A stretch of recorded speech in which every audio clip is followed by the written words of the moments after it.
So welcome everyone again to this Let's Code Together webinar. My name's Jane Knight and I'm an instructor with the MEDRA MSSO, and I'm also joined today by my colleague Dr. Caroline Wilson, who's one of our medical officers. So let's move on through the slides today. Let's welcome back, if you've been with us before, to our monthly sessions, and let's see what we have today. MEDRA was developed in the mid-1990s as an ICH initiative. At the time, the MSSO was put in place to maintain and distribute MEDRA, and the activities of the MSSO are overseen by a management committee with representatives from the industry and the regulatory authorities across the ICH regions. This next slide is a copyright notice that explains that the material you'll see today is property of ICH, as is MEDRA itself. You're welcome to use some of the material, but if you do quote anything, you have to acknowledge ICH as owners of MEDRA and of the material. So we'd like to make the session interactive, as I've mentioned just before we started here. We're going to use the questions panel, or you may see it listed as chat in your GoToWebinar screen, to ask questions and to comment. And we do encourage you to comment. We want this to be an interactive format, as close to a face-to-face class or a workshop as possible. Sometimes when you send your comments, we may all not agree, and in the interest of time, we have to agree to disagree after some discussion. Unfortunately, we cannot take requests during the session to code specific verbatims today, but at the end, there will be an option for you to propose examples for us to use in future sessions. But please remember that these must be of interest. They can't be too specific to your therapeutic area. We're going to use some polling exercises, allowing you to vote throughout the session. And to do this, you can log on through an internet browser. So something like Safari or Chrome or Edge or Internet Explorer. You log on, and in the URL field, you type in pollev.com. Pollev.com. You see it on the screen there, step 2. When it asks you for a username, please enter my name, so Jane Knight 855.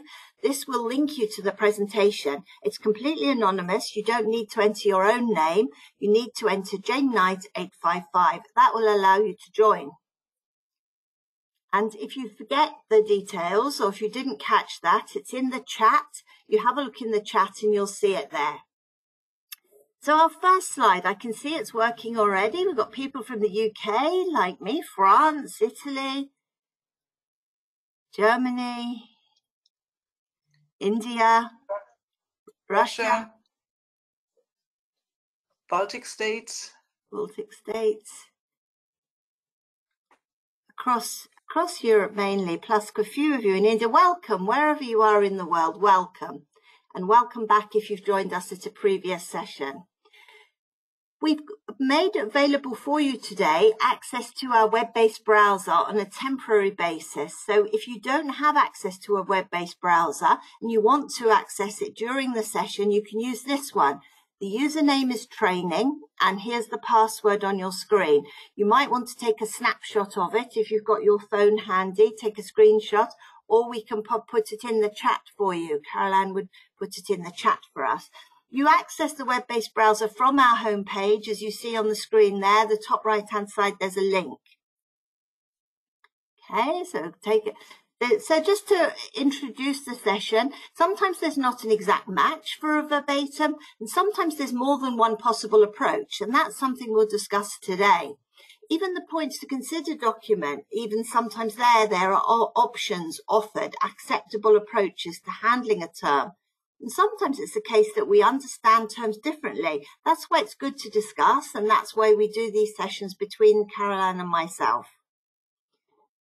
Overall, we code as reported, but in some cases we need to do the best we can, find the closest match, or what we call a best approximation. Overall, we code as reported. We don't make any assumptions. And we always have one of these examples of now, what do you see here? If I were to say to you, what do you see? At a quick glance, you might see that it's a fruit stall. But if you look closely, it looks like a woman lying amongst the fruit disguised. And sometimes I think verbatim terms are like that. You read them once and you understand it one way, and then when you look more closely or when somebody points it out to you, you see the term differently. So it all comes down to medical judgment, a balance between having coding rules which give us consistency and also medical judgment to manage the risks to patients. Medical references are helpful, and you'll see during the session how we use medical references. And sometimes it may be necessary for us to request a new term to be added to MEDRA. So having said all that, let's code together. And at this point, I'm going to switch my camera off because I find it distracting. Okay, so Caroline, I'll hand over to you for the first example. Yes. Can you see my screen? Yes, absolutely. Perfect. So, hello and welcome everybody. Here our first example, which we had to move to this webinar because of time constraints at the last session. It is reported that the patient felt all wiped up, something that you would rather see in post-marketing reporting. So can this be directly coded? Are there LLTs which would match this verbatim? Or can we identify appropriate synonyms for it? Or do we need to query? What do you think is meant here by felt all wiped up? What does the reporter mean? Felt all wiped up. Exhaustion, tired, agitated, fatigue,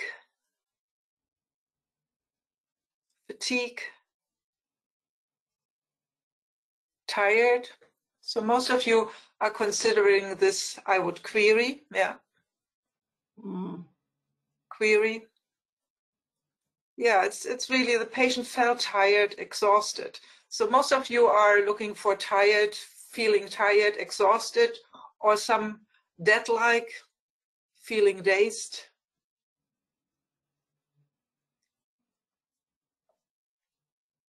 Thank you for joining. So it's not clear yet.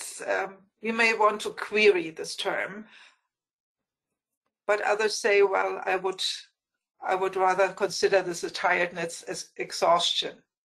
So how would you now handle this report, having said this? Would you code based on your own understanding, or would you seek clarification from the reporter? What would you do?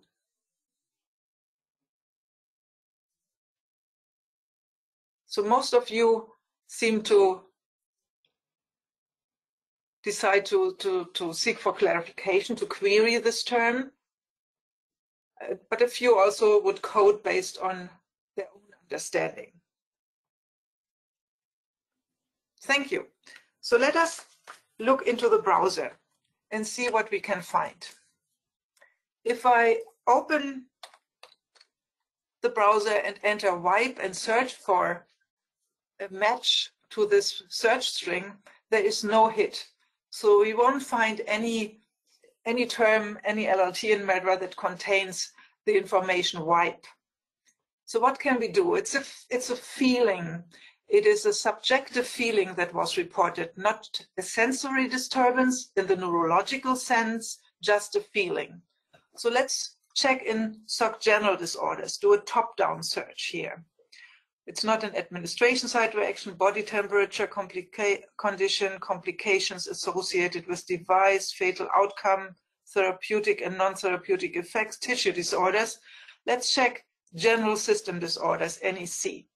And here we have an HLT, feelings and sensations. What was reported was a feeling of wiped up. So let's look what we have here. Alcoholic hangover, feeling drunk, feeling hot, jittery. So here we have the feeling abnormal. So this would be a vague term that we could use.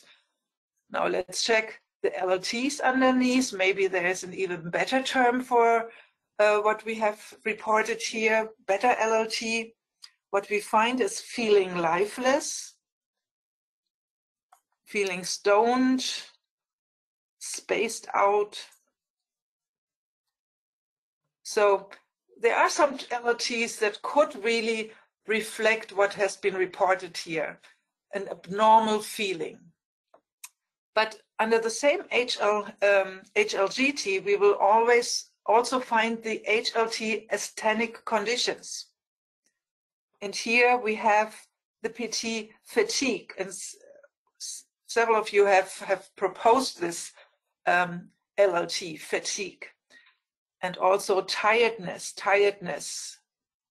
exhaustion were proposed. So under fatigue, we find several LLTs, and some of them are washed out, weariness, worn out. So this is quite close to what has been reported in our verbatim. Let me switch back here. Here again, the screenshots of what we just saw. Not easy to decide which LLT would best represent our verbatim. One of the LLTs under PT fatigue here, washed out, worn out, or whether we should choose one LLT or even the LLT that is identical to the PT name, feeling abnormal. I think that we can all agree that this verbatim is very vague and ambiguous. It is not fully clear what is meant by felt all wiped up, especially when considering that in drug safety cases, events are often reported in local lay language by consumers and then translated into English by non-native speakers in local drug safety units. So it would be advisable to query to find out what is exactly meant by this verbatim. But in post-marketing, you may know very often you will not be able to get useful additional information. You may then look for any additional information in the case to better understand the medical background. But if this is not possible or does not help, then you will have to look for vague terms which could best represent the concept. This is what we called the best approximation to the verbatim. So the final suggestion for this verbatim is to first try to query. And if this is not possible, or if you don't get any useful follow-up information, then to assign either LLT feeling abnormal, same PT, or LLT washed out under PT fatigue. So here, with this LLT, you would capture the fact that it was a feeling, and here you would rather refer to the wiped up and consider this a LLT washed out under PT fatigue. Any questions, Jane? No, just to comment that Magnus agrees with you that you can't always query, so you need to have some way of approaching it. Yes, especially in post-marketing. Yes. Now we will address examples that relate to neurological disorders, also carried over from previous sessions. Here it is reported that the patient suffers headaches in cold weather. So is this verbatim clear enough and unambiguous? And what is the basic medical concept? Is it important to capture the cold weather as well, or can we ignore this information when coding and just refer to the headache? How would you code this event?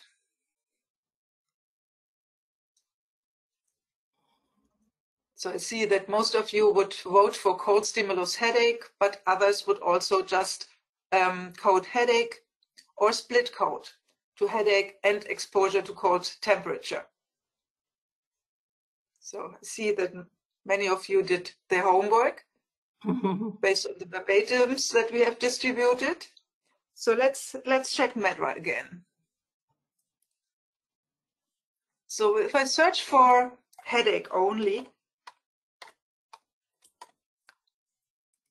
here I am, and I search, I will definitely get a direct hit. Here it is, right mouse click, go to browser,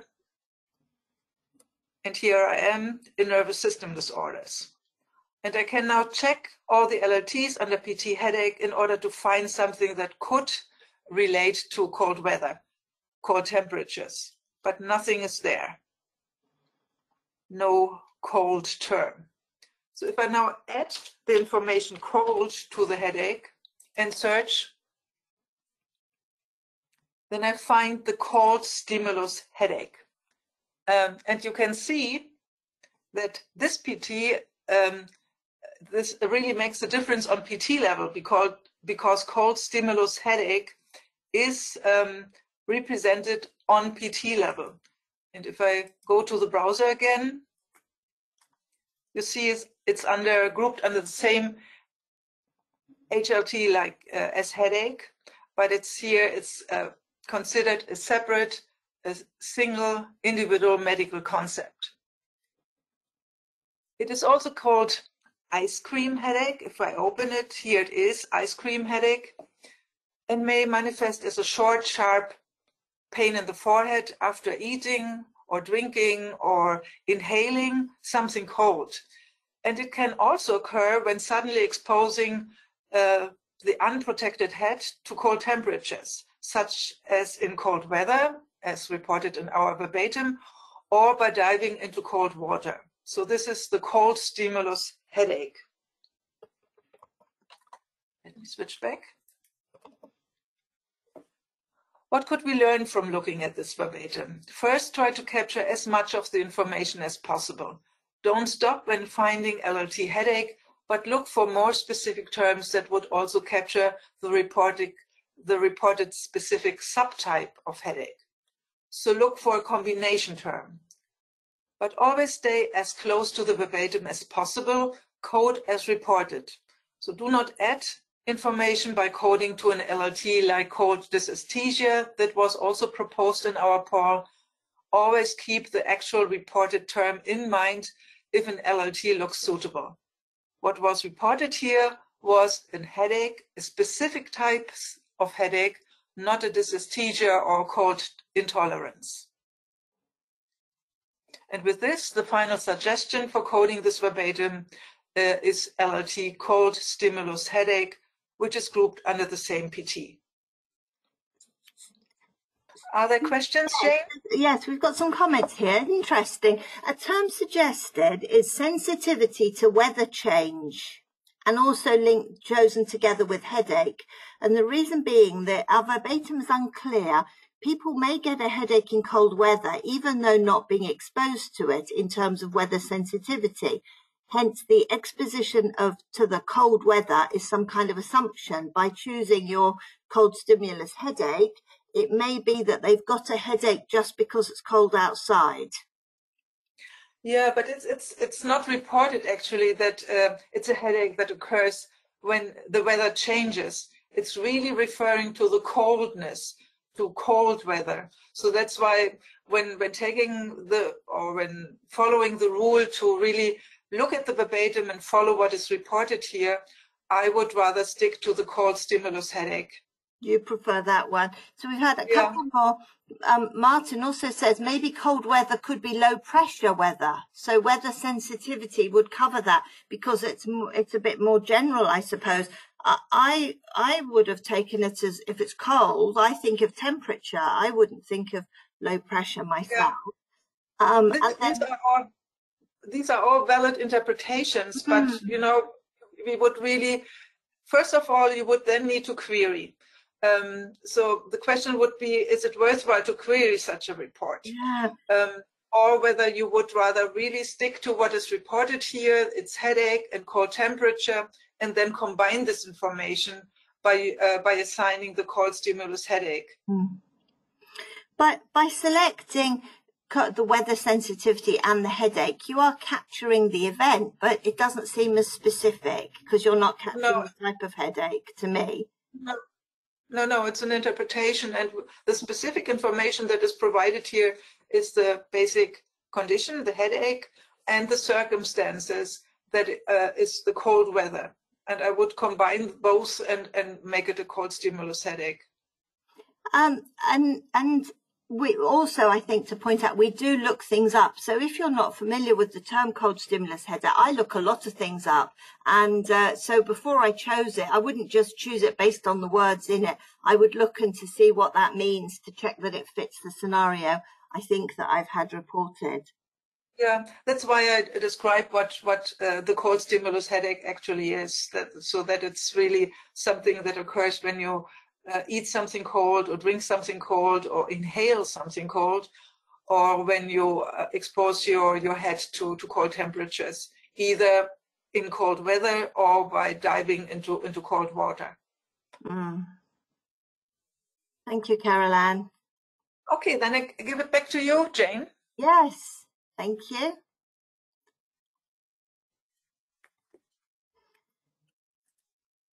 Let me go to my slides. Let me go to my slides again. There we are. So now our next example is nerve pain due to whiplash while travelling on a bus which stopped abruptly. So what do we have here? Is it clear? It's quite a long one, so Caroline will put it in the chat for you if you forget what it says. So if I read this, we've got a symptom of nerve pain, but there's a combination because there was an underlying injury, the whiplash. Does whiplash involve nerve pain in all cases, or does this need to be split coded, or do we need to query? I don't think I would need to query this one. It would be my first thought, but let's look more closely. What would you do with this one? Assuming you code it, what would you code it to? You can use your browser. We'll give you a moment to have a look in the browser. Nerve pain and whiplash injury. So you'd split it. Whiplash injury. In isolation, does nerve pain go with whiplash injury? Nerve pain and whiplash. Splitting. Post-traumatic neuralgia. That's a nice looking term. Nerve pain and whiplash injury. So it seems like most of you were thinking to split it. And that would be my first thought, I think, too, because although whiplash is going to create pain, it seems very specific to say it's nerve pain. I'd be concerned about missing something out. So I agree with you. I think I would be looking to split it in some way or another. So let's go to our browser and have a look. Let's go to our browser and have a look and see what we've got. Well, it should be fairly straightforward. Let's have a look for the whiplash. Find that first of all and make sure that that's in the right sock and check the hierarchy. There it is, whiplash injury or even whiplash injury to neck. Both, this one has a post-traumatic neck syndrome, so does the whiplash injury. So we've got the same PT. I can go to the browser and check. Either of those would look to be acceptable for the whiplash. So it says there that they've had whiplash injury. So that's the one I would prefer to choose, whiplash injury. And then I'm looking for the nerve pain. So let's have a look at nerve pain and see what we can get there. That's the wording we've been given. So we look up nerve pain. Nerve pain, the PT is neuralgia. So let's do, somebody's done their homework, as Caroline said. Let's have a look and see if there is some kind of post-traumatic and have a look. Either with nerve pain or with neuralgia. The PT was neuralgia. So let's try for see if there's anything post-injury, post-traumatic neuralgia, which one of our groups suggested. And there it is, post-traumatic neuralgia. Well, we saw that nerve pain has a PT of neuralgia. So that's the one that I would be looking at as the other part of it. And like I say, I would feel more comfortable in splitting it to choose both of them together. So in this case, our learning point is that I think it's important to capture all the reported information, the injury itself, plus what happened maybe at a later date, the nerve pain. It may not have happened immediately. It may be a consequence, sequelae. I would look for combination terms, and we saw that particularly with the traumatic cause. And then I would consider in my mind, I'm always thinking, well, what does the points to consider document tell us?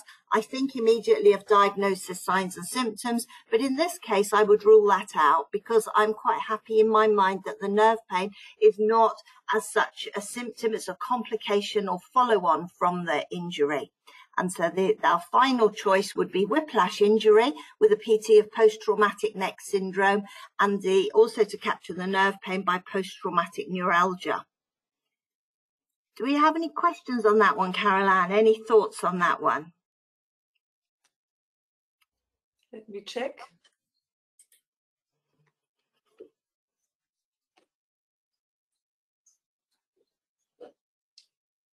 What about capturing the nerve pain as sequela to the event of whiplash injury? This is exactly what was proposed here. Yes, we are. We'll capture it as a sequela, but because it's consequent to the injury, post-traumatic neuralgia is more specific. So yes, I agree with you. Okay, so should we move on to the next one? If you've got comments, we can always come back to it. The next example we have was reported as, this was a real life example, reported as oversensitivity on left side of face, left limbs, and left side of the body. Oversensitivity. Is this verbatim clear enough? What does oversensitivity mean? Is the left-sided location relevant? Well, it seems that it's fairly consistent down the left side, right from face, right down the left-hand side. Or do we need to query this? Well, we always have the option to query to say, do you have a diagnosis for this? But in the meantime, what can we do? Because we can't always query. And here we've given you a selection here. I had a look beforehand. What would you select out of this as a multiple choice? When we think of over, we think of hyper, and that makes me think hypersensitivity. Is this hypersensitivity, or is it hypersensation at the skin level? Increased skin sensitivity. Is it a false sensation, or is it hemi-hyperesthesia? What would you select here?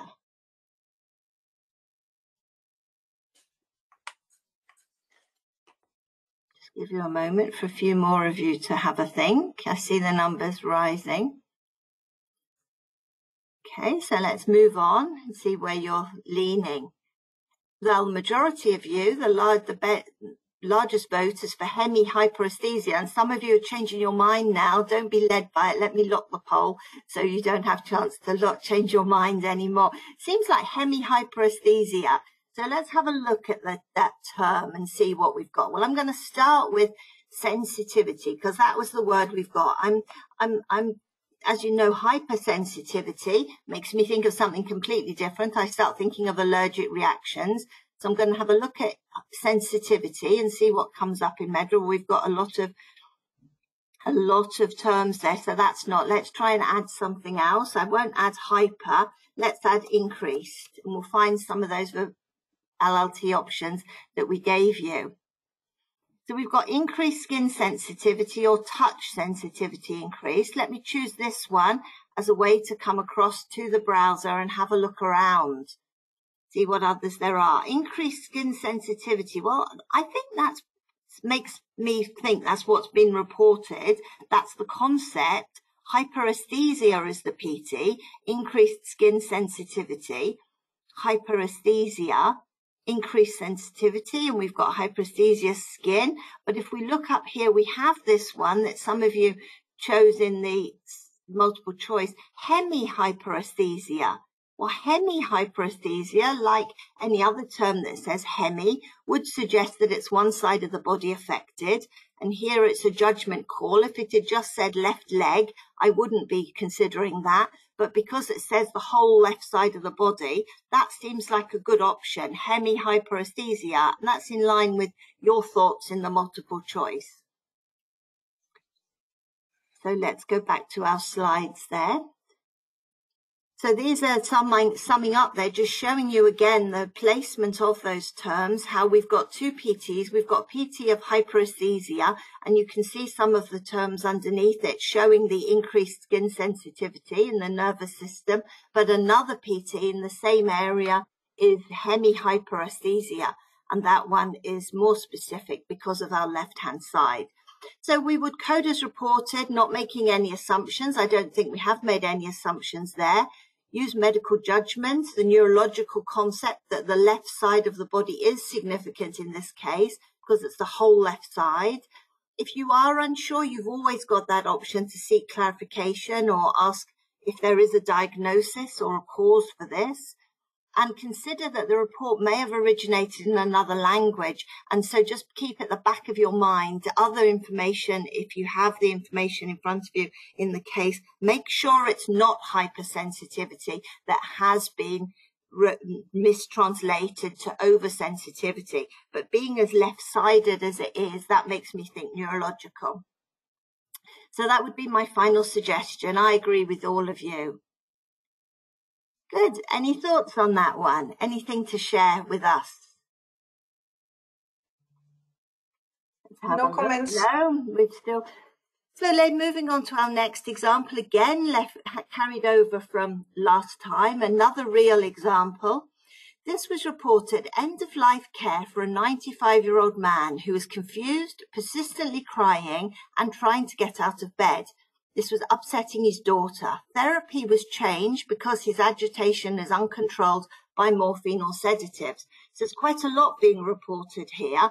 What do we code and do we need to query? Well, it seems like they've told us a lot, so I'm not sure we would need to query in this one. But let's see, what are your thoughts? What would you code this one to? There's a few LLTs needed for this one, so see what between us we can suggest. Terminal agitation. Agitation. It's mentioned, isn't it, that agitation, confusion, persistent crying, terminal agitation, lack of drug effect, and therapy non-responder. There's a very comprehensive. And another one, palliative care has been added on that one. Confused again, persistent crying, agitation, drug ineffective. But it would depend on your drug, wouldn't it? Possibly only depend on if this was our drug or not, if we're looking for drug ineffective, lack of drug effect. Psychomotor agitation, because he's trying to get out of bed, or terminal agitation. So between us, it seems that we do have some consensus on some of these. Very good, thank you. So let's move on, see where it seems like we agree. Oh, sedation insufficiency, somebody suggested. So let's have a look in the browser again. Some of these are going to be very straightforward. Confusion, I can search for it just to show you the term that we would select. We would go with the confusion and have a look. Confusional state. Confused was the exact wording. So that would be our first one, wouldn't it? We would select the confusion. There is actually confused, if that matches our wording better. Then we've got we're trying to get out of bed. That's probably, but I would prefer to see that one as the part of the agitation. So let's have a look at agitation, because that's again the wording that was given. That would account for the trying to get out of bed. So we look down, we've got agitation, and we do have this one at the bottom. Agitation. We've got psychomotor, which somebody suggested. We can look at the hierarchy for that one. That makes me think more of a neurological problem, that there's something irritating, make it physical activity, rather than, I think I would go for this one, the context of terminal agitation, because we're told that it's end-of-life care. So saying that one, we've got the crying. Somebody found persistent crying, which is actually what's been reported. So we can find that one. Persistent crying, not just crying, it is persistent crying, probably a term that people use for children, I would imagine, in a lot of cases, persistent crying. But it is there with a PT of crying, so we can select that one. And we have got, which one? What about the care, the end-of-life care? So if I were to look in the surgical and medical procedures, let's have a look here, limited, and see what type of care we've got. Somebody had done their homework and they were suggesting palliative care, but I'll tell you how we could find that one. If I was to select surgical medical procedures, click on care, see what we got. We've only got 24 to look through, that's manageable. And see what we've got. Do we have anything suitable? We have the palliative care that you mentioned. That would seem to pick up end-of-life care, palliative care. Therapeutic procedures, exactly right. I would select that one if I was looking for the care. The therapy's been changed. His drug therapy was changed. Let's have a look and see if we've got something to capture that. Therapy changed, therapy regimen changed. Well, it's not the regimen, it's drug therapy's been changed. So that's the closest one I would imagine. But again, I can go across to the browser and have a look around. Using the wording is always the best way to start in any coding. Using the words you've been given, and we can have a look there. The therapy's been changed. It's not the dose, it's just the drug itself. So drug therapy's been changed. And potentially we could look for a lack of effect, depending on the situation and what your drug was and why it was being reported. I think that's probably all the ones that I would look for, and that matches with what most of you suggested. So I've done that one quite quickly because the symptoms are quite straightforward, aren't they? But we've captured everything there. Capture all the symptoms, look for synonyms, for example, the palliative care, the terminal agitation. Consider the context that it is end-of-life care. So that's why I would select the terminal agitation. And here's the summary there. I didn't select the drug ineffective or lack of drug effect because at this stage, I don't know why it's being reported. I don't know. I'm not in a situation to know what's my drug. Is one of these my drug, in which case I would be looking to capture it. Any thoughts, Caroline, on that one? Yeah, there's a comment from Martin that terminal agitation is the last, refers to the last hours of life, but I just checked in Google, and here I found a definition like terminal agitation means agitation that occurs in the last few days of life. Wow. So this would allow us to really classify this as terminal agitation. I think what that does highlight, though, is that it is important. Don't just pick up terms and think they look okay. Check whether some of these terms in MEDRA actually have a defined medical meaning and when they are commonly used. So interesting. Thank you. Good. Well, I'll hand back to you. Is that my last one, isn't it? I'll hand back to you, Caroline, at that one for the next section.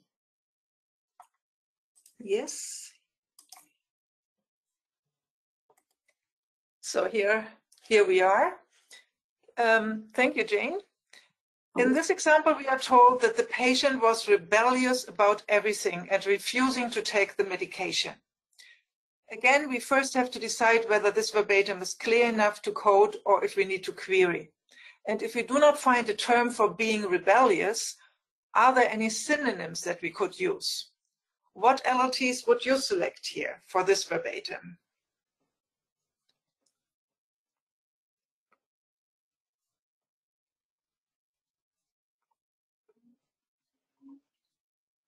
Rebellious about everything, refusing to take medication.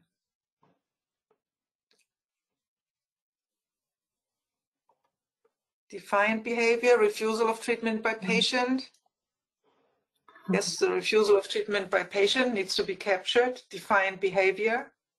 Defiant behavior. Uncooperative. Impulsive behavior. Rebellious, yes, but unfortunately there is no suitable match in MEDRA for this wording, rebellious. Uncooperative, non-compliance, revolt. Yes, so thank you for your proposals here. You all notice that there is no direct match for the reported rebellious behavior in MEDRA. So we will have to think about synonyms or find the best approximation for this verbatim. Several of you have proposed defined behavior. It's grouped under HLT, behavior and socialization disturbances.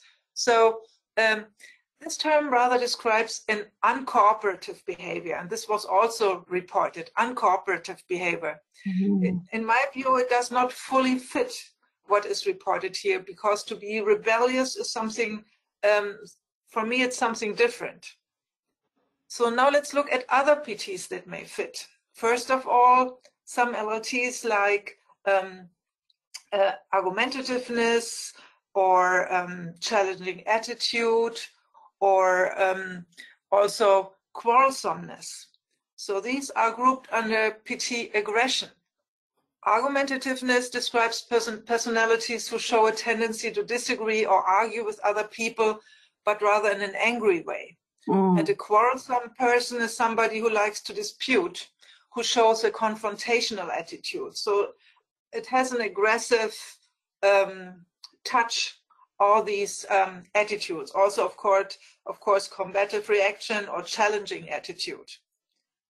But we also have a term, LLT oppositional, that is grouped under PT negativism. So this seems to be suitable because it describes an attitude that is marked by skepticism, especially about nearly everything affirmed by others. So this would also be an option. So we could easily see that deviations of attitude and behavior are not easy to code. You will have to explore the relevant HLTs in psychiatric disorders for suitable terms. You will have to use synonyms and then also consult dictionaries to be able to distinguish the concepts that are described on PT level in MEDRA. You will have to explore also the hierarchy of the selected LLTs. A basic rule you should always apply when dealing with more difficult verbatims. You may find that LLT argumentativeness would be a suitable coding option, but then realize that it is grouped under PT aggression. And is it really an aggressive behavior that is reported here? Our verbatim may only describe an attitude of, I know it all better. We should not make assumptions and try to be as close to the verbatim as possible. So our final suggestion for this verbatim would be either LLT argumentativeness under PT aggression or one of the other suitable LLTs, or LLT oppositional under PT negativism. And of course also the refusal of treatment by the patient would need to be captured. Any comments, Jane? No, this verbatim? Nothing specific on this one, Caroline, on this verbatim, no.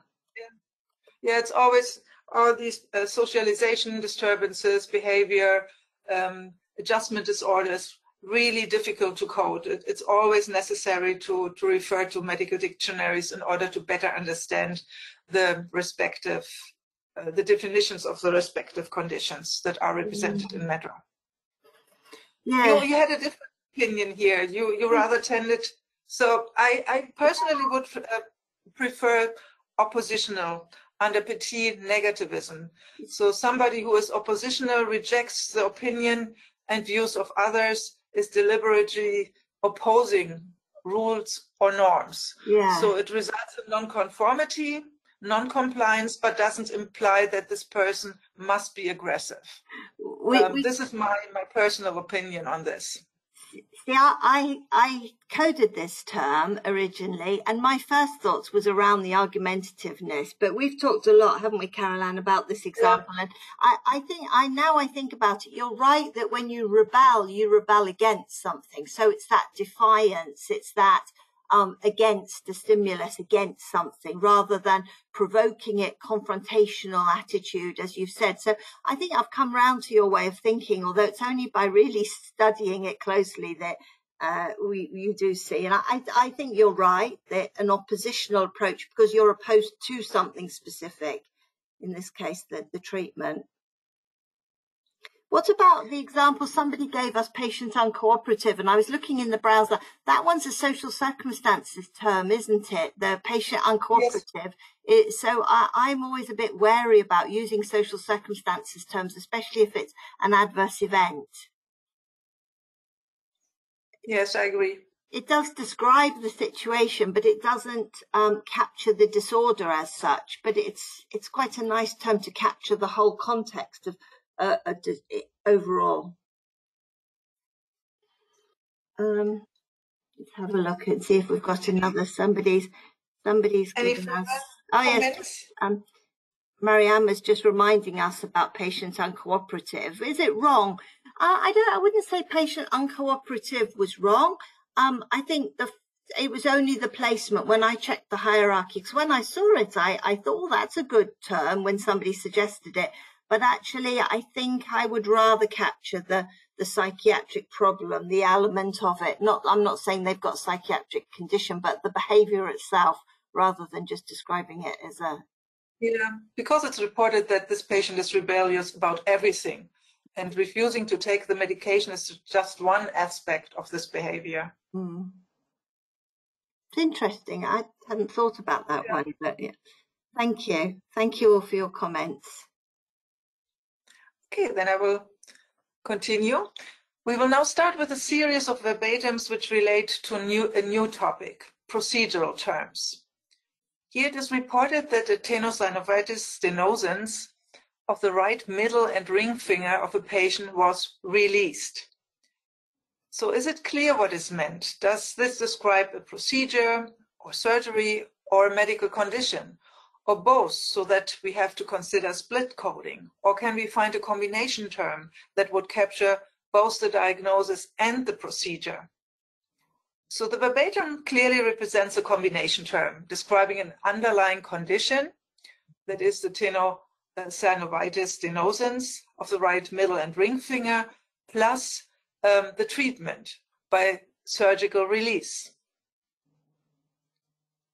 Let us first clarify what the term tenosynovitis stenosans actually means. Usually a tendon glides easily through its sheath, but sometimes it gets inflamed and swollen, irritating the tendon sheath. So long-term irritation of this sheath then can lead to swelling and fibrosis, leading to this stenosing tenosynovitis, impairing the tendon's motion. And on the website of the National Health Service in UK, the stenosing tenosynovitis is considered a synonym for trigger finger. Trigger finger is also known as stenosing tenosynovitis. So, and here is the clinical picture. You see the ring finger here got stuck in a bent position. It will straighten with a snap, with popping or clicking sensation as one moves the finger. So this is how it looks like. The meta term selection points to consider guidance provides some instructions on how to handle similar combination terms. We are first told that terms in SOC surgical and medical procedures should generally not be used for coding adverse reactions and adverse events, because these represent outcomes, not actual adverse reactions or adverse events. Also, terms in this system organ class are non-multi-axial, so all of this needs to be considered for data retrieval, presentation, and analysis purposes.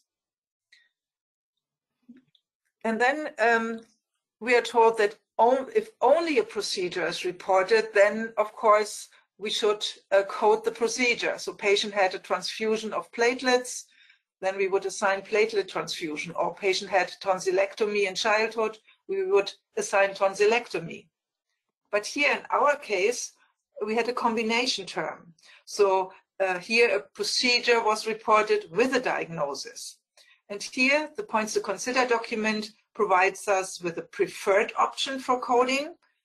And this is to select terms for both the procedure and the diagnosis. So they ask us to split in order to really capture this procedure, because it may indicate the severity of the condition.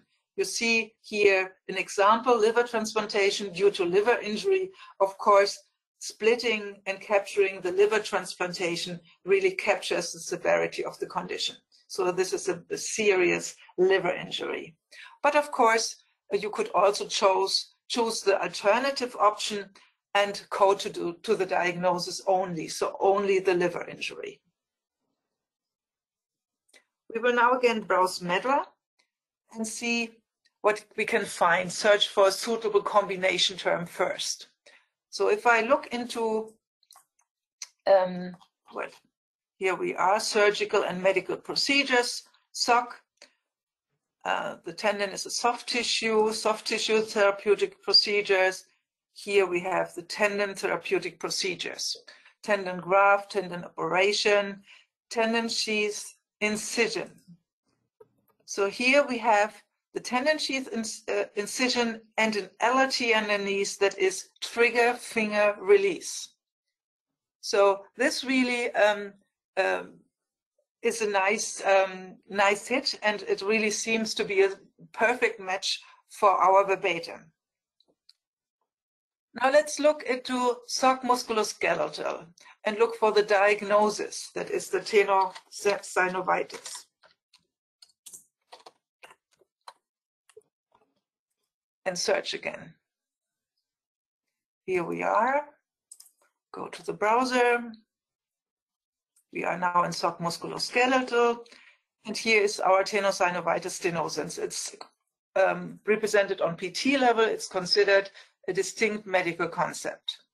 And you can also see that the trigger finger is not subsumed. It's not grouped under this PT, but is represented as a separate PT. So it's considered a distinct medical concept. And if I now look, again, right mouse click, if I open the history of this term, I see that it was added to MedRA with the first official release, version 2.1, and then it was first grouped under tenosynovitis, but then in version 5.0, it was promoted to PT level. So it was considered a distinct medical concept. So what is the reason for that?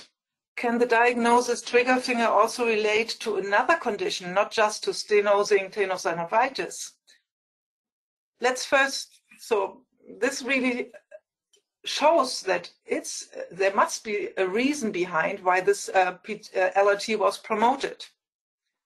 So the principal reference for term interpretation and classification in MedRA is the Dorlans. So let's have a look. We may find additional explanations there. Let's switch back to my presentation. And here we have the Dorlans definition.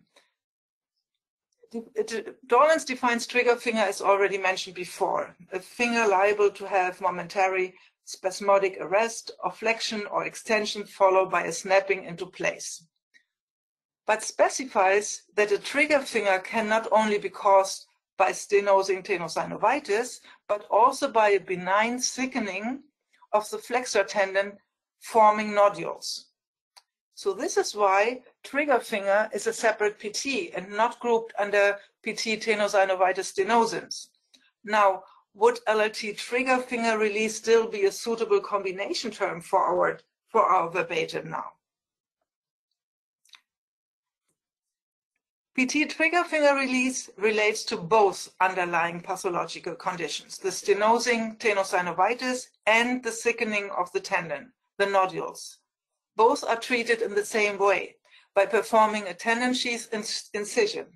So meaning that this PT does not clearly represent our reported diagnosis. And this diagnosis is the tenosynovitis stenosans. What can we learn from this example? It nicely demonstrates that it is crucial to be fully clear about the reported medical concept, and that there are regional differences how medical terms are interpreted. It is always advisable to refer to the Dorlans to better understand the interpretation and classification of medical terms in MedRA, because this is the basis for decision making, also when receiving change requests for addition of terms to MedRA. And you should always check the MedRA hierarchy when dealing with more complex terms to ensure that the representation of the reported condition is medically correct. Like we saw here, that the trigger finger is really considered a separate medical concept from tenosynovitis stenosis. The PTC document provides guidance on how to handle this type of combination terms, but it may be useful to supplement this guidance in your own internal coding conventions. So the correct assignment would be LLT and PT tenosynovitis stenosis and LLT trigger finger release when taking the preferred approach of the PTC guidance. But of course, you would check if the diagnosis was already captured as previous IE or as medical history information. LLT trigger finger release does not fully capture the concept because it does not exclusively, it is not exclusively done for treating stenosing tenosynovitis. So you may consider this too picky, but it is in line with the meta hierarchy. Remember, trigger finger is represented as an individual, separate medical concept on PT level. And you would, of course, also be free to choose the alternative approach and code the underlying condition only. But whatever you decide to do, document your approach for such terms in your in-house coding conventions to ensure that this type of verbatims is handled consistently. Any questions or comments, Jane? No, you've covered all the comments and questions. You've addressed it, Caroline, in your discussion. Okay. Thank you. So in the next example, it is reported that an elective cholecystectomy was performed for chronic cholecystitis with cholelithiasis. So when looking at the verbatim, we can say that it is clear and precise. But how can we capture all these elements? Is there a combination term we could use, or do we have to split or prioritize the information that is provided in the verbatim? What would you do? Which LRT would you select? And more than one may apply here. Would you select LRT elective surgery, or would you split code and code to chronic cholecystitis and calculus in gallbladder? Would you code to cholecystectomy or chronic calculus cholecystitis or gallstones removal? What would you do? Some of you would code to elective surgery, others for chronic cholecystitis and calculus and gallbladder. With this, you would not capture the procedure. Cholecystectomy, yes. Chronic calculus cholecystitis, gallstones removal. So we have a split of opinion here, but most of you would definitely code the cholecystectomy. Here we are. Let us check in the browser again. So if I look into SOC hepatobiliary, let me collapse all. Here we are, hepatobiliary disorders, hepatic and hepatobiliary disorders. We have hepatic infections, hepatobiliary signs and symptoms. It's so difficult to do a top-down search. Let's just look for chronic cholecystitis. This is easier. So here we have very specific terms, chronic acalculous cholecystitis and also one for the chronic calculus cholecystitis. So we have a term that would capture the underlying basic condition, cholecystitis, plus the fact that it occurs together with gallstones, so cholelithiasis. This would be one option for coding the underlying condition. Then we have the surgery, and this is, of course, easy, and most of you have suggested it. Here it is the cholecystectomy. If we browse again and check for the LLTs underneath, you see that it's just gallbladder removal and cholecystectomy, so nothing more specific that we could use. Or would you, some of you also suggested to select elective surgery because there was no immediate adverse event, no new adverse event or deterioration of a pre-existing condition leading to the surgery. So what to do with this verbatim? Let us continue here. Based on the PTC guidance, we would select a term which captures both the underlying disorder and the surgical intervention. And when no combination term is available, we would split code. And when raising a split query, we would of course have to clarify whether the underlying condition was already captured elsewhere. So these are the basic principles. So the correct assignment would be LLT chronic calculus cholecystitis and LLT cholecystectomy based on the PTC guidance if chronic calculus cholecystitis was not captured yet. Handling of PTs like elective procedure or elective surgery is not addressed in the PTC document. Again, you may want to come up with additional internal coding rules if relevant for your product portfolio. So based on what is provided in the PTC guidance, one would split code and code both the underlying condition, so the chronic calculus cholecystitis plus the treatment, the surgery, the cholecystectomy. And gallstones removal would not be an option because this would rather be a removal of the gallstones. What is meant here is really the complete removal, resection of the gallbladder. Any questions, Jane? No comments on that one, Carol-Ann. No comments. Okay, hopefully it was clear. Then I hand it back to you. Thank you. Thank you.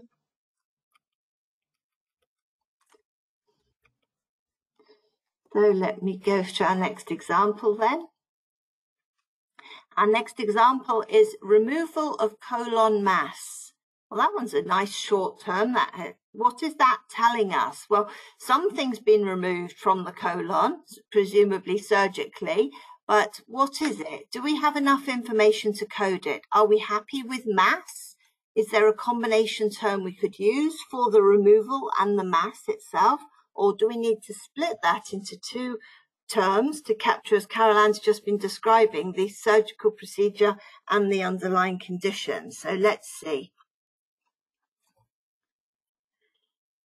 I've given you a few suggestions here. We had a look in the browser beforehand, and we've got a few terms: mass excision, large intestine mass, colon neoplasm, large intestine mass and mass excision together, colon neoplasm and tumour excision, or would you seek clarification from the reporter?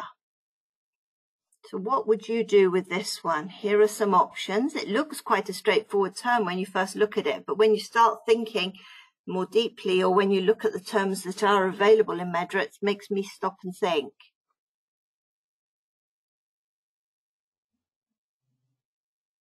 Just give you a few more seconds for more of you to vote. You can see the numbers increasing. It seems to be fairly stable now. Okay, so let's see where your thoughts are. So mostly you're going for large intestine mass and mass excision. A few of you have chosen large intestine mass on its own or mass excision on its own. Perhaps if you're not able to split, colon neoplasm and tumour excision, some of you have selected there. So let's have a think about it. That's where our final voting lies. The majority of you, 56%, have agreed to split it into large intestine mass and mass excision. Well, that does seem to be the closest to what we've got reported, doesn't it? So let's have a look in the browser just to check that. So we can have a look for the terms, mass, and see what we've got. See if there is a term for colon mass. No, there's nothing that comes up with colon mass. So if I was looking to code this, I'd think of a synonym intestine. I won't put the E on the end because it would caption it intestine or intestinal. And that's where we found our large intestine mass. It's got a PT of mass, and the hierarchy is gastrointestinal disorders. In gastrointestinal disorders as SOC. So it's not actually in the neoplasm SOC. So this is why I would say, and this might be something you have internal guidelines, a mass could be anything. It's not necessarily a neoplasm. So although I put the neoplasm terms in the multiple choice, I'm pleased to see not many of you were swayed then. Not many of you did select those. A mass is not a neoplasm. and so we can't make any assumption about it. So we are looking for intestinal mass. There's no colon mass. There's no large intestine mass. I can go to the browser to check that out. But I'll be down here and I'm looking for, there it is, intestinal mass with, there's an intestinal or large intestine mass. So this is our closest we've got for capturing the underlying condition. And then, as you said, I can search for mass. We showed you the example before. Search within the medical and surgical procedures and see what mass treatment terms we have. That's where we see we've got mass excision. So that's the closest we can find. You could say, well, why don't you just pick mass excision on its own? But mass excision on its own is so general. It doesn't tell us anything. It doesn't tell us about the site. It doesn't tell us anything. So that's why we would prefer better to split to capture more clinical information. And this is what they say in the points to consider. If it's useful to capture more information, then it's always worth splitting. And in this situation, we would capture more clinical information. The site, being the larger intestine, is worth capturing. So that I've just put that in there to remind you, points to consider. So our learning points is we would check whether we have an internal guideline, first of all, for handling masses. You may have something internally for that. I know when I worked in the industry, we had guidance around handling of masses, neoplasms, and other malignancies. You'd check for a combination term, and we did that by looking for the mass excision, but decided that it wasn't good enough. It wasn't specific enough.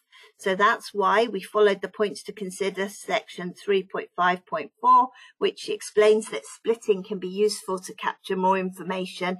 And as you saw when I browsed, I used synonyms to capture the site in the intestine. So those were the learning points on that. And our final suggestions, quite straightforward really, is agreed with you all. We would split to large intestine mass and mass excision. Okay, any thoughts on that one? Any comments? Just a comment from Martin that the location of the mass is of course very important concerning the intervention required to remove it. Yes, absolutely. So yes, a mass excision is so vague, isn't it? So non-specific, it doesn't tell us much at all. I agree, Martin. That's why we've split it. So let's move on to our next example is the excision of benign pigmented mole from the back. So again, we've got a procedure with an underlying condition. What's the reporter telling us here? Well, that's what they're telling us. There's a mole that's been removed. How can we capture it? And is there a combination for this one, or do we need to split? The same questions again that we've been asking ourselves with all of the examples we've just been doing, the procedures. So I clear the selection. Let's have a look and see what was searched for here. We know that we're looking for something that would be a combination, ideally, of an excision and some kind of benign pigmented mole. So I could look for mole, or it might have another mole excision. That has a mole excision, skin lesion excision. Well, that doesn't capture my benign or pigmented. So let's try for a bit more and see what we can get. Okay, that's an option. Pigmented. Let's have a look. Pigmented. Well, there's a benign pigmented nevus excision. That sounds better, doesn't it? Benign. What's skin neoplasm excision again? So the same PT.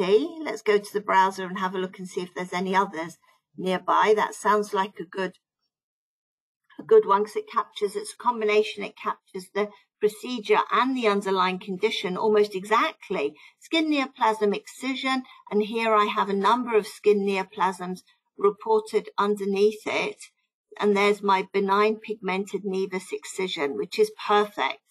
The only thing I would point out there is look at the PT, skin neoplasm excision. We're losing quite a lot of information. So we were told it was benign, and the benign is captured at the LLT level, but this might be something you just want to be aware of. When we say check the hierarchy, it's for things like this, and it may be in your context when coding it, you might want to capture whether it's benign or or malignant. And so it may be that you do decide to choose another term in order to capture the malignancy status of the term. But otherwise, at an LLT level, that's an almost exact match. And that's one I'm happy that nevus and mole are synonymous. As we've said, sometimes we need to check these things out. Even if you think you're clear in your head, it's always worth double checking, which I could do that. And then that's the term I would be looking at.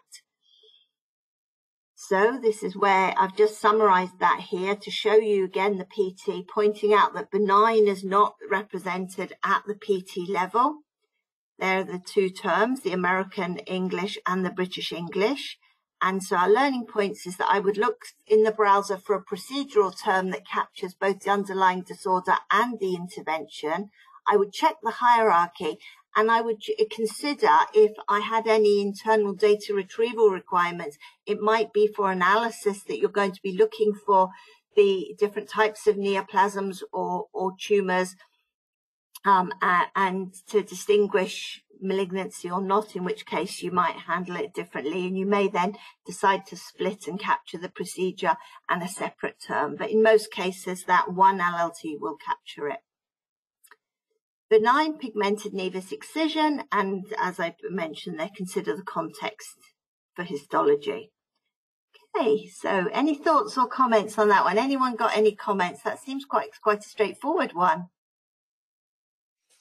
So Martin is saying that a mole is benign and pigmented per definition, and Anne-Sophie is asking how do you find out that mole equals nevus? I would research that one. So either look up in Dorland's or another medical dictionary. So I would take them as being synonyms. We didn't bring the reference along, but that's something that we could do. That yes, I would look up a medical reference for it. And Martin's done his medical referencing to see mole. So the mole excision, if we go back to our browser, the mole excision was it in the same place here? It was under skin lesion, wasn't it? Rather than skin neoplasm. So the mole here wasn't it under skin lesion? Excision, where was the mole? I can't remember the PT for it now. Mole excision. Let's just remind myself where the mole excision PT was mole excision, and that was under skin lesion excisions. So how does that differ, I wonder, from where we were? Let's just double check. I forget. Skin lesion excisions is here under skin and therapeutic procedures, skin lesion excisions, and ours was a neoplasm. Skin lesion and skin neoplasm. So the two PTs are beside one another. Skin lesion excision was corn removal, skin granuloma, skin. And the mole there's the mole up there as well, mole excision. So it's a specific type of skin lesion. It's not, the mole doesn't assume a neoplasm, whereas we took the benign pigmented, because it says benign, that suggests that it is considered a neoplasm, and we took it from this PT here. Yeah. Almost the exact wording. Have you got anything to add, Caroline? Can you explain that better than me? I feel I'm using more words and not making any more sense. No, I fully agree with what you said. So we try to capture the benign aspect that is mentioned in the verbatim and the pigmentation. Of course, you can argue, like Martin does, that the mole is a pigmented spot on the skin and that it's always benign, but we try to capture it here when choosing the LLT. But what is important also to remember, because this is not the only example in SOC surgery where you will find that there are LLTs that contain the information benign or even malignant, and this is then not represented on PT level. So it's on PT level, it's then just a vague term like lesion or neoplasm, excision, whatsoever. The benign and malignant aspect gets lost in SOC surgical, and this needs to be considered when thinking about data retrieval and data analysis. So if you choose one of these terms, you would need to refer to the LLT level in order to retrieve benign or malignant conditions. That's one important aspect that we wanted to convey with this example.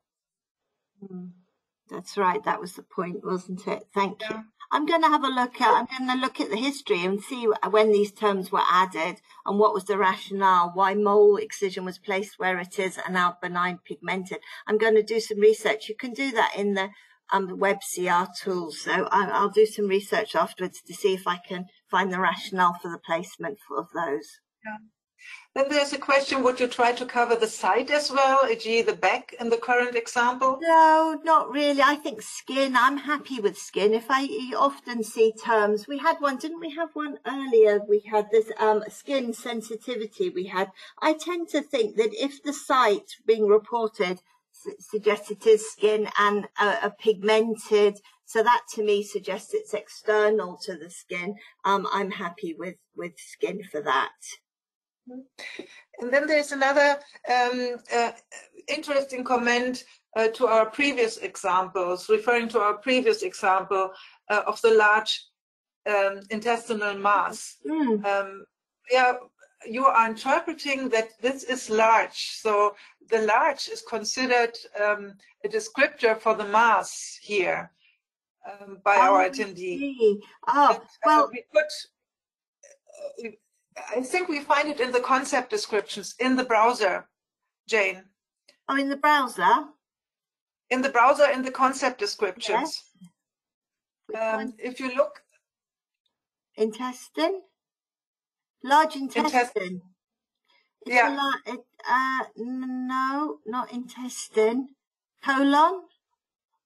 Let me, lower gastrointestinal tract, under L. Oh, lower okay. Gastrointestinal tract. Oh, lower gastrointestinal tract. There's the small intestine, and it tells us the site's considered the small intestine, and the large intestine is the cecum, and including the appendix, the colon of all pieces of the colon, rectum and anus.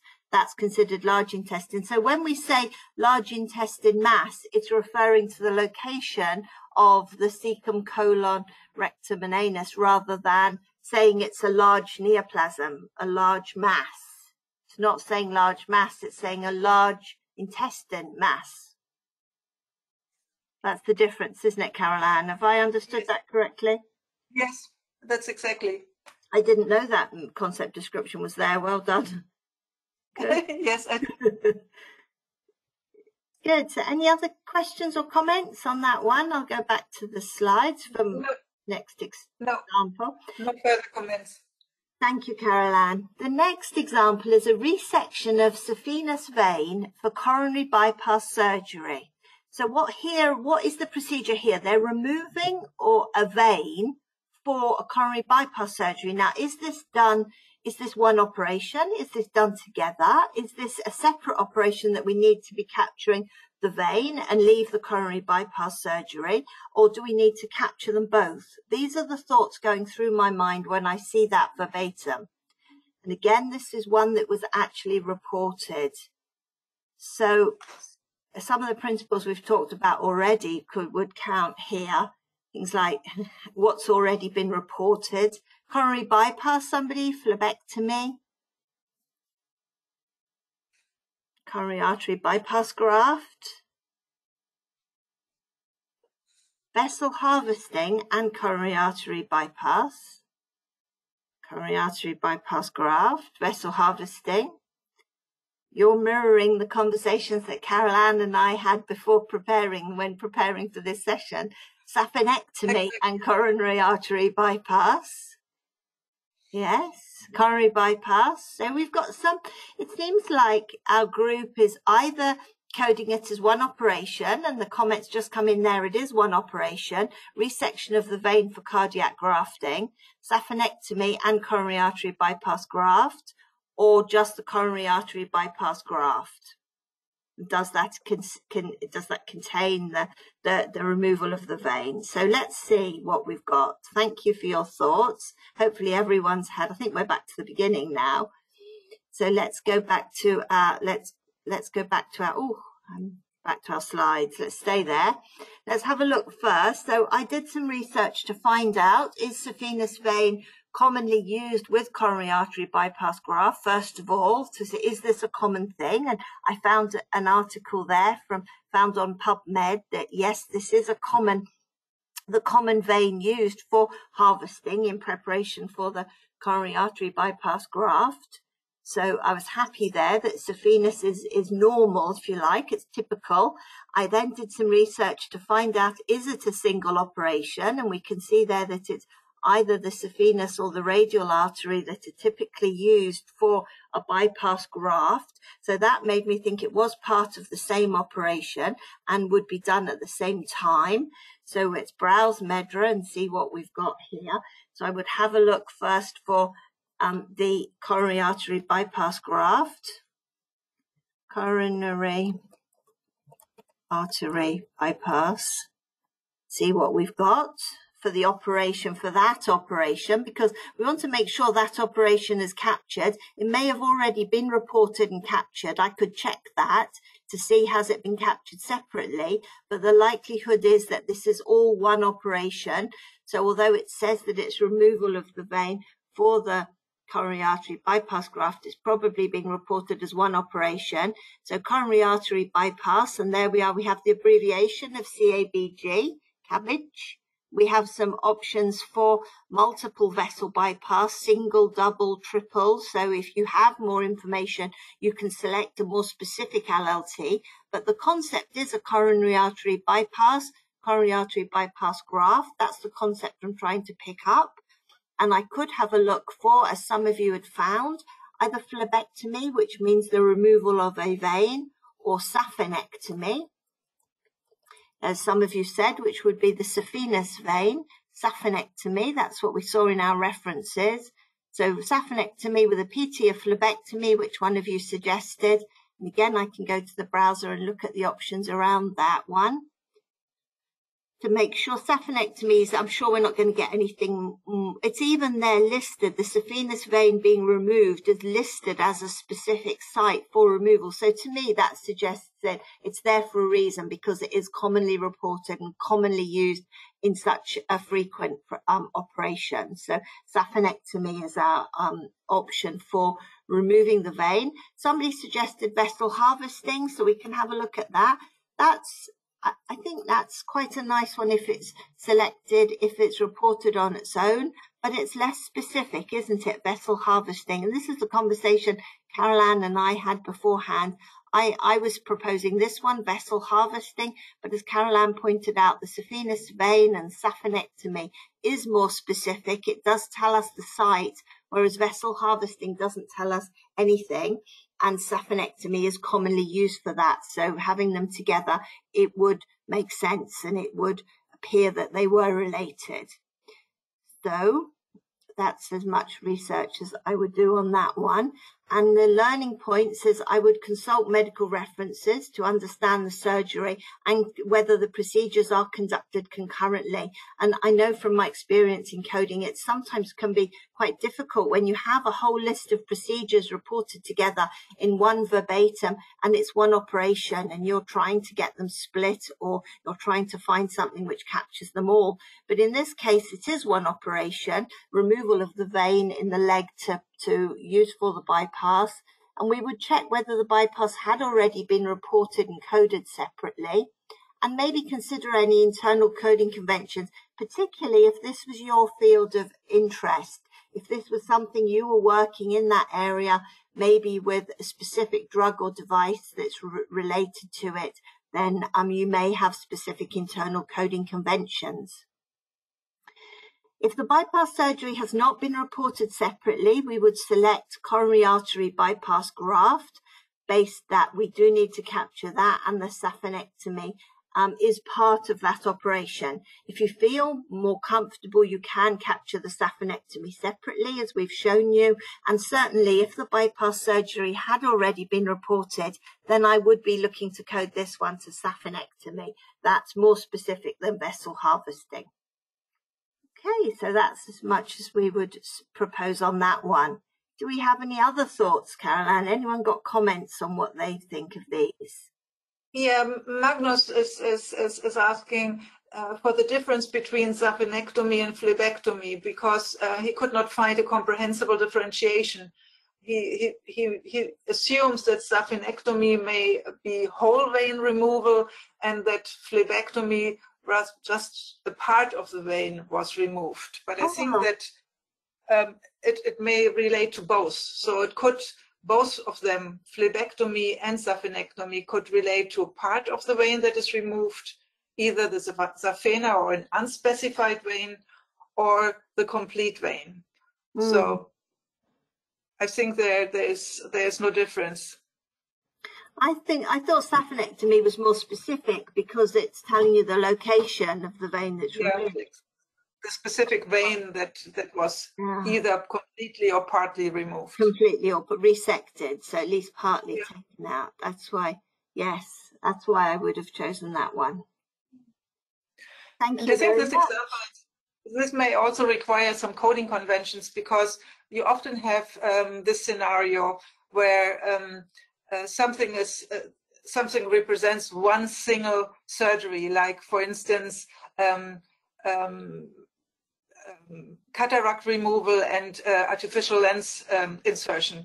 This is also done in one step, or coronary artery dilatation and stent placement. Yes. So some conventions may be needed in order to capture this, to provide guidance to coders. So in my company, we really considered this as one surgery. So you would always we would have coded this to coronary bypass surgery, graft, so CABG, and also the cataract removal would have coded to cataract removal and not have coded the artificial lens insertion in addition. Same was true for stent insertion. We would have coded stent insertion and not consider the coronary artery dilatation as a separate code. We had guidelines for those as well. When I worked in my company, we had the guidelines too, for the same reasons. It's hard, it's frustrating when you get the coronary artery, when you get the cataract extraction and lens insertion, and you're wanting to split it, but so that's what guidelines are for, aren't they? Internal conventions are for. Yeah. Thank you, Caroline. So I'll hand over to you. I'm just doing a time check. I see we're 10:27. Do we want to do one more example, or we've done quite a few today? Yeah, let me do the last example, because it's the last procedural term that we have. Perfect. So I'll hand back to you for our last example. So here it is. In our next verbatim, a spinal fusion is reported. So do we know whether this verbatim describes a condition or procedure? Is there a closely matching LAT that is suitable, or do we need to clarify the background and query? What shall we do here? So, what is it? Spinal fusion. Spinal fusion versus spinal fusion acquired versus spinal fusion congenital. Yeah. This is spinal fusion surgery. Clarify. Yes. Exactly. So we would need to clarify, because spinal fusion could really relate to many different conditions or to a surgery. Let me show you. When searching for spinal fusion, you will see that this term usually relates to a surgical procedure. So the fusion of vertebrae, and you see it here on this image, an operative immobilization of two or more vertebrae. But it may also describe a medical condition, as you have mentioned in the poll, either an acquired condition that can be seen in diseases like ankylosing spondylitis, for instance, or a congenital fusion of the vertebra that is shown on the second image here. So it clearly shows that spinal fusion is an ambiguous term. Now let's browse Medra and enter spine and fusion and search. You see the congenital spinal fusion, you see the acquired spinal fusion, and if I click on it, you see that the acquired is, of course, grouped in SOC musculoskeletal. The congenital one is grouped in SOC congenital plus musculoskeletal. And then we have the surgery terms. So discectomy with spinal fusion, then operative spinal fusion. So let's look for this operative spinal fusion and go to the browser. Here it is. So we have the PT spinal fusion surgery. And as you can see, some of the LOTs underneath do not contain the information surgery. Spinal fusion NOS, fusion of vertebra, fusion lumbar spine, fusion cervical spine, but they are still grouped under spinal fusion surgery.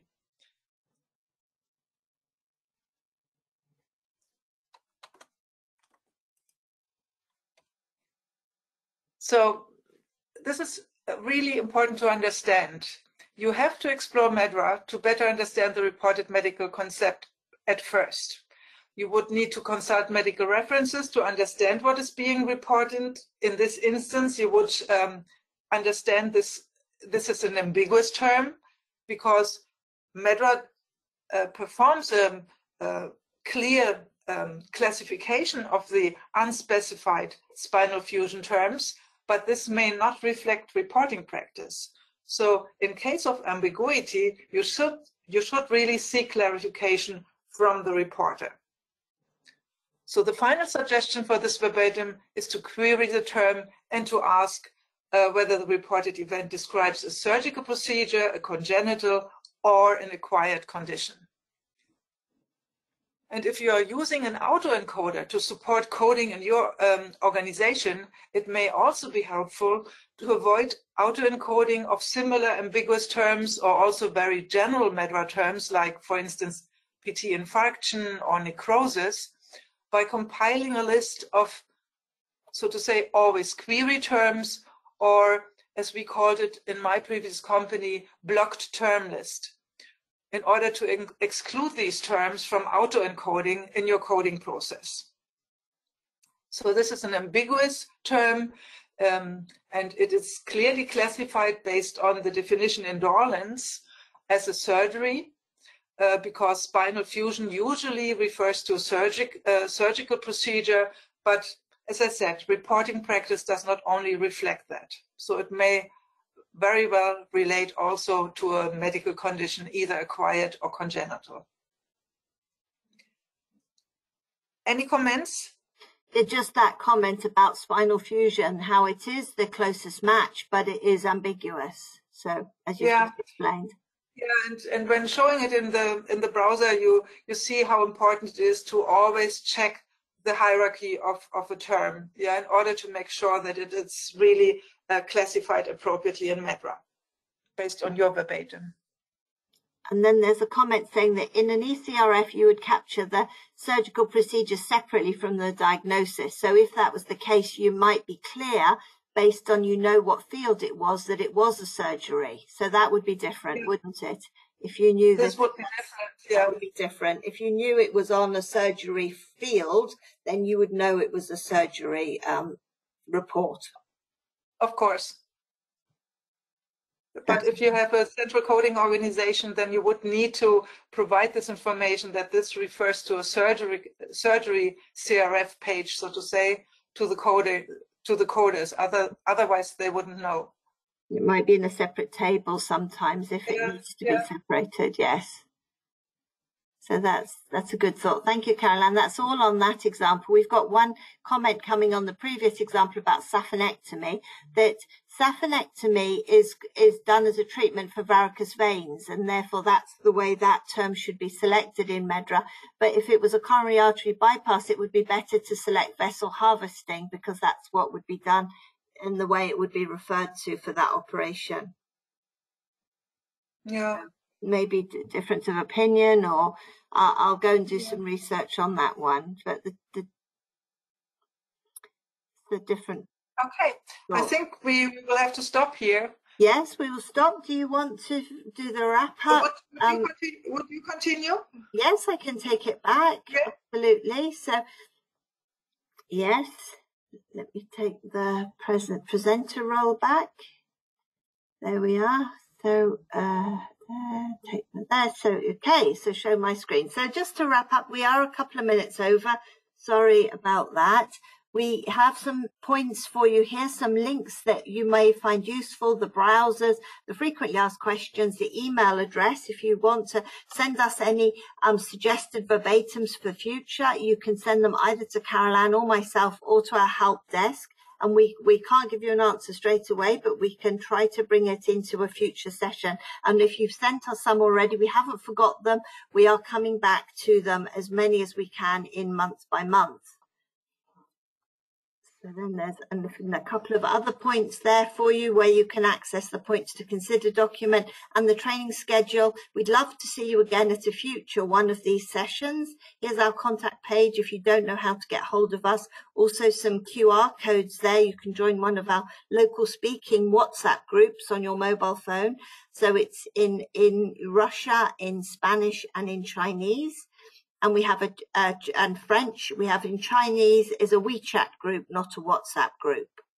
So the Russian speaking covers all Russian speaking countries. And then just if you have got a minute to just give us your thoughts, here is an instant poll to give us a survey. Tell us what you think of this session. We're trying to adapt the sessions month by month in line with the suggestions we've been getting. And this is where you can also have the opportunity to propose a specific verbatim term or a medical concept that you'd like us to cover in one of the future sessions.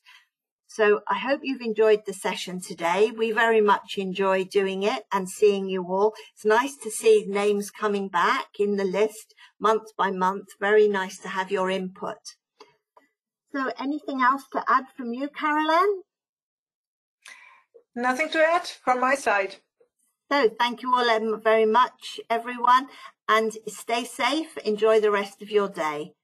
Bye for now. Thank you all. Bye-bye. Bye-bye.